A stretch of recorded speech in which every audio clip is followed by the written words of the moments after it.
Highs and lows. What's your high? Let's hear it, brother. What do you got for me? So I've said it before, but I'll reiterate it here. But heel Becky Lynch right now is probably my one of my biggest highs in all of professional wrestling. She came back as Becky Two Belts a couple years ago and tried to be a heel and squashed Bianca Belair in like 15 seconds and took the belt off of her. But the fans just did not want to boo Becky Lynch. They still loved her, so they quickly transitioned her back into babyface Becky Lynch. And but this promo that she cut this week, I mean, it was pure fire. She is killing it as this. She's keeping the man gimmick, but has now taken the fans from not wanting to cheer Becky Lynch or not wanting to boo Becky Lynch to wanting to boo Becky Lynch, and they don't want to cheer her now. Everything she spoke from the heart. It was passionate. This heel gimmick, it's gonna, like you said earlier, it's gonna build Lyra Valkyria. It's gonna build somebody else, and it's gonna solidify Becky Lynch as one of the greatest of all time. But this heel gimmick right now, I don't want her joining Seth Rollins. I don't want her being a part of that group. I want her to do her own thing and be independent of that, because I think she's killing it right now, and she needs to continue this, because I think a heel Becky Lynch is just what the women's division needs. She can go to NXT and carry this gimmick. She can go to SmackDown and carry this thing.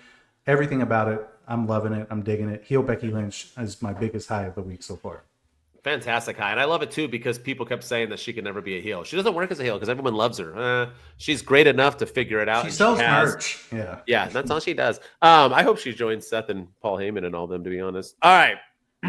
You ready? Yeah. My high is the TNA partnership. I love this. I don't know why people are hating on it. I think it's finally doing well for both. And it gives us something we've always wanted.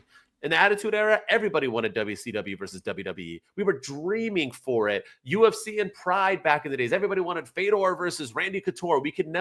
We always want the dream matchups. Marvel versus DC, right? We always want this. And Triple H has finally helped us. And sure, TNA and NXT isn't as big as those things, but it's a start. And it's getting us there, whether you think they're going to monopolize or whether you think blah, blah, blah. Like I said, we just can't be happy, can we? But this is great. And if Joe Hendry beats Trick Williams at an NXT PLE, that's going to help TNA. If Trick Williams beats Joe Hendry and takes that belt to TNA and defends it and goes back and forth, that is good for that's good for this is good television. Win or lose, this partnership I think has been doing amazing things. I'm all for it. I love it. And I hope it's the start of a bigger and brighter future between wrestling companies. Yeah, I was a big proponent against this partnership when it first started, because I didn't think it was benefiting anybody. But now we're starting to see the fruits of that labor that they've been putting in, and we're seeing a lot of the efforts pay off. We're actually getting the dream matches. Joe Hendry's coming to WrestleMania. He's wrestling in the Royal Rumble. So TNA is being made to feel like a huge deal. And then, Trick Williams, like you said, if he wins, it's great for TNA. It's great for NXT. If Joe Hendry wins, it's great for TNA. It's great for NXT. So, yeah, I'm digging this partnership now. It's starting to feel like a true partnership instead of a one-sided affair like it was early on. Yes, sir. All right. Another high? Yeah, my other high. All right. I'm gonna go with Solo Sikoa, Jacob Fatu, and Jeff Cobb. That whole dynamic right now. We didn't talk too much about it during the Backlash thing, but it was a really solid debut of Jeff Cobb. Solo Sikoa doesn't get his flowers. I feel like he was, Timu Bloodline, Timu Tribal Chief, because he wasn't Roman Reigns. But the man carried the Bloodline storyline when Roman Reigns was gone and off TV. And he became one of the most vicious heels, the most despised heels in WWE. And then, Roman Reigns comes back, and we really haven't seen a lot of Solo in the ring. But I think that story's starting to cook again. Him and Jacob Fatu is going to be fantastic. Jeff Cobb versus Jacob Fatu is going to be fantastic. I'm all for this. I think this feud's going to be great. The matches are going to be great. So Solo Sikoa, Jacob Fatu, and Jeff Cobb, that whole debut was amazingly done. And I think that I'm excited for the future of this story for sure. I fully agree with you, everything you said. And I like that you said Solo doesn't get enough respect, because he really, really doesn't. He did great things for Roman, did great things for Jacob. Hopefully he'll do great things for Jeff Cobb, and he hasn't even been given a title or anything. The dude's doing it unselfishly. I love it. So, yeah, good pick. Good pick. Yeah, I love it. My other high, we already talked about him, but it's Myles Borne. I think we possibly made a star, and if we do, and he becomes somebody, this is the moment we'll remember. I'm really all for it, and the fact that being partially deaf hurts the way he speaks. One of the biggest proponents in becoming a huge star is to have those promo skills, and the fact that he has been able to overcome it, deliver good promos, and do that. I'm not saying that people who are partially deaf or deaf aren't as great as they're as great as anybody, and he's proving it, and I love it. And hopefully he can not have to always discuss that or make that into a thing, because I think he can be talented enough on his own. But the fact that he brought it up and got the elephant in the room, out of the way and everything else and ran with it, I truly liked, admired. I'm excited, and I think he was a big winner this week, especially beating Ethan Page afterwards and getting Oba. Oba doesn't look like, he doesn't look like he's afraid of Oba. I like it. I like it a lot. He's a big dude. Yeah, no, I appreciate he ain't scrawny. Yeah. Yeah, I like that. I like this. I like the Myles Borne thing. That's good. Yeah. It's a good pick. All right, let's get into lows. You ready? Yeah, I got a couple of good lows here. So my first low is Pat McAfee on Monday Night Raw. In general, Pat McAfee, but Pat McAfee especially on Monday Night Raw. I love it. Let me get this straight. So Penta gets an entrance on Monday Night Raw before the commercial break. So they treat his entrance like a huge deal. We come back from commercial, and Chad Gable's already in the ring.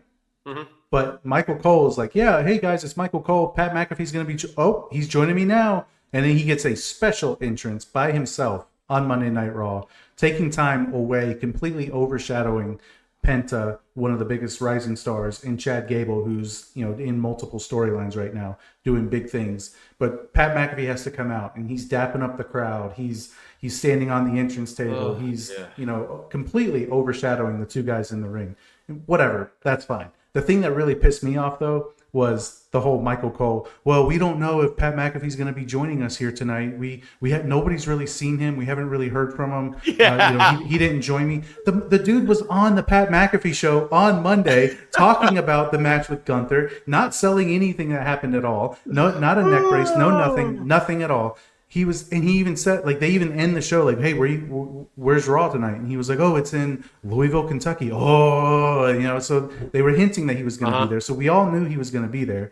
And then Pat McAfee saying like, I had to, in order for me to get cleared, I had to answer a bunch of questions before I could come out here. You got to be cleared to be on commentary? Like, I'm sorry.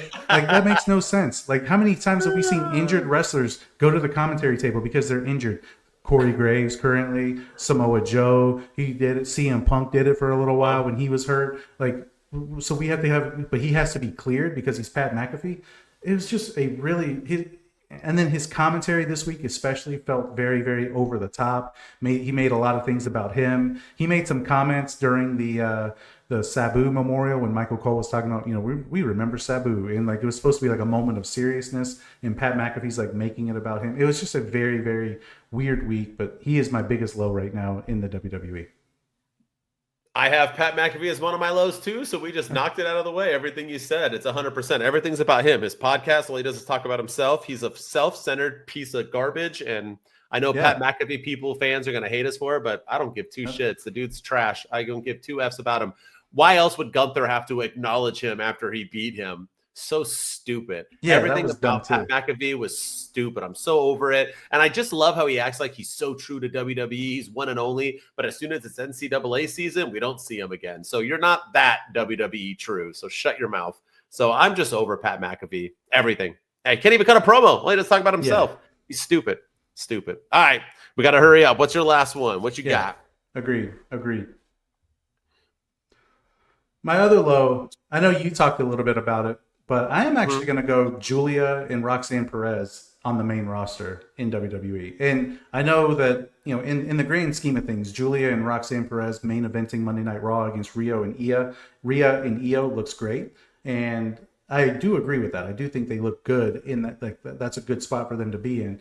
But the way they did it, the way they went about it, they basically beat them pretty much with ease. And then they kind of cast them off to the side to start the build to Rhea versus Io Sky.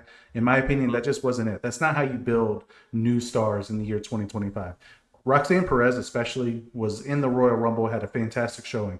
had a fantastic showing at Elimination Chamber. And then ever since then, for whatever reason, her momentum has stalled completely. Now she's in this random tag team pairing with Giulia on the main roster, and she's losing every match that they're in. And Giulia was a force to be reckoned with on NXT, like completely unstoppable. And now she's just getting, mollywopped every time she's in the ring on the main roster.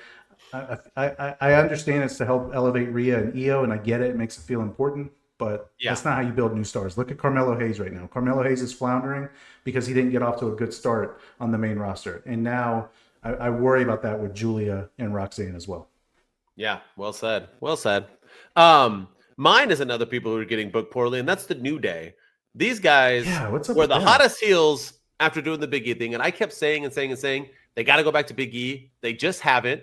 Then they won the tag team titles at WrestleMania. It was like, okay, here comes some momentum again. And now they said they sit on commentary and watch matches. And I get that it's good for the tag team division to build up people, but they're not even getting reactions anymore. It's the same people don't care. It's the same matches. It's them just sitting there with the same commentary. The Street Profits feel way bigger, way more important. I just feel like they're really missing the boat right here on New Day. They need to go back at Big E again, and they need to build their heat back up, because if not, this is all just for nothing. Which is sad. So, all right. Bad. Yes, sir. Two dudes with attitudes, let's go. It's the two dudes and the attitudes ruthless, aggressively speaking, so let's do this. We're Ryan and Denton, they here to get your attention. A 5-star broadcast, shit, start to the ending. Whether it's the E or it's all E, the two dudes with the attitudes will bring the heat. Get the point, it's on time to